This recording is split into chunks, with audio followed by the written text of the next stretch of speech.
Hello అండి, welcome to my channel. ఈరోజు video వచ్చేసి మటన్ కర్రీ కుక్కర్లో వండానండి. చాలా టేస్టీగా ఉంది, గ్రేవీగా వచ్చింది, చాలా టేస్టీగా ఉందండి. ముక్క కూడా చాలా మెత్తగా ఉంది. ఈ మటన్ కర్రీ చపాతీలోకి, బగారులోకి, వైట్ రైస్లోకి, జొన్న రొట్టెలోకి సూపర్గా ఉంటుంది. ఒకసారి ఇలా ట్రై చేయండి. వీడియోకి వెళ్ళిపోదాం. ఇప్పుడు ముందుగా కుక్కర్ పెట్టి ఆయిల్ పోసేసి జీలకర్ర వేసేసి చిటపట్లాడుతుండగానే ఇప్పుడు ఉల్లిపాయలు పచ్చిమిర్చి వేసాను. గ్రేవీ కోసం మనం ఉల్లిపాయలు కొన్ని మరిన్ని కోసుకోవాలండి. గ్రేవీ అక్కర్లేదనుకుంటే తక్కువ కోసుకోవాలి. ఇక్కడ నేను శుభ్రంగా మటన్ కడిగి పెట్టుకున్నానండి. మటన్ని శుభ్రంగా కడిగి పెట్టుకున్నాను. వేసి మొత్తం కలుపుకోవాలి. కర్రీ కుక్కర్లో కూడా చాలా టేస్టీగా ఉందండి. కొంతమంది అయితే కుక్కర్లో టేస్ట్గా ఉండదని వండరు కనుక చాలా బాగుందండి. ఇక్కడ నేను అల్లం పేస్ట్ కూడా వేసాను. ఫ్రెష్ అల్లం పేస్ట్ వేసాను. టమాటాలు ఒక 3 వేసి మొత్తం కలుపుకొని ఒక 5 నిమిషాలు ఉడకనిచ్చిన తర్వాతకి నేను కారం ఒక గంట వేసానండి. మీకు చూపించినంతగా పసుపు ఒక స్పూన్ వేసాను. గల్లుపు మీ దగ్గర ఉంటే గల్లుపు వేసుకోండి. కూర మరంత టేస్టీగా ఉంటుందన్నమాట.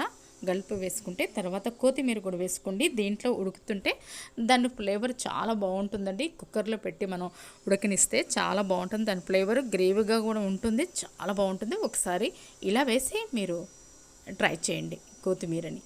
తర్వాత చక్కగా ఆయిల్ పైకి తేలేంత వరకు ఉడికినిచ్చిన తర్వాత ఇప్పుడు 2 గ్లాసుల నీళ్ళు అయితే పోసుకుంటున్నానండి.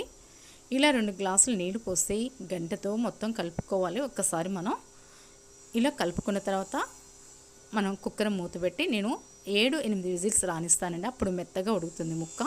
ఇప్పుడు గుమ్మగుమ్మలాడే మటన్ కర్రీ మసాలా తయారు చేసుకుందామండి. ఇప్పుడు వెండి కొబ్బరి, వెండిమిర్చి, కరివేపాకు, ధనియాలు, గసాల అన్ని మసాలా దినుసులన్నీ వేసి లో ఫ్లేమ్లో బాగా వేయించకుండా లైట్గా వేయించేసి ఆరనిచ్చి ఇప్పుడు మిక్సీ జార్లో వేసి మిక్సీ జారు పట్టుకోవాలి.